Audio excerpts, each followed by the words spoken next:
Hello viewers, welcome back to my YouTube channel.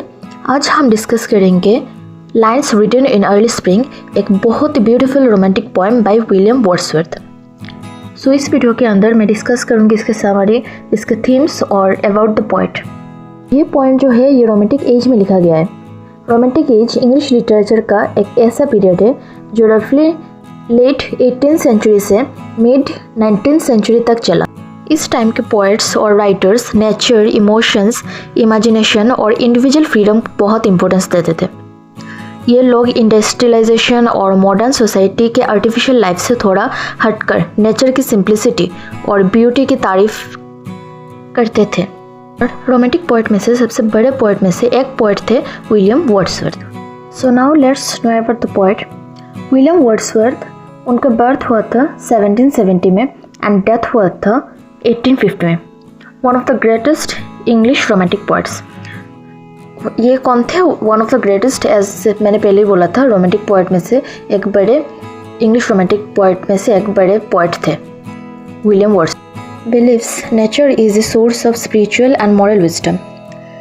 उनकी believe था कि नेचर सिर्फ खूबसूरत नहीं है बल्कि एक स्पिरिचुअल और मॉरल टीचर भी है। His works often express love for nature and regret for human moral corruptions. तो उनकी पोएम्स में अक्सर नेचर का प्यार और इंसान की मॉरल करप्शन का दुख दिखाई देता था। Now let's talk about the themes of this poem. Nature's beauty and harmony. Nature is peaceful, innocent and joyful. Nature innocent है, joyful है और peaceful है। Human moral decline. Human have lost their natural kindness.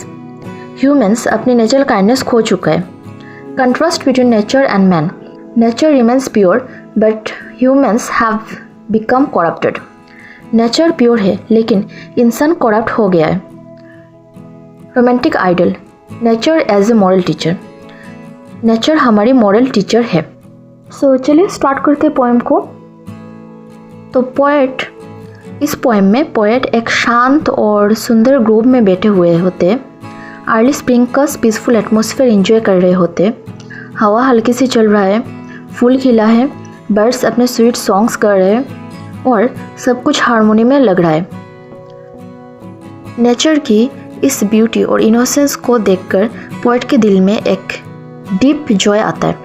उन्हें लगता है कि nature और human soul naturally connected है, जैसे दोनों ही एक रिदम में जीने के लिए बने हो। लेकिन जैसे जैसे वो सोचते हैं एक सैडनेस भी उनके अंदर आ जाता है। नेचर तो अपनी सिंप्लिसिटी और प्योरिटी में रह रहा है लेकिन ह्यूमंस अपने नेचुरल गुडनेस को खो चुका है।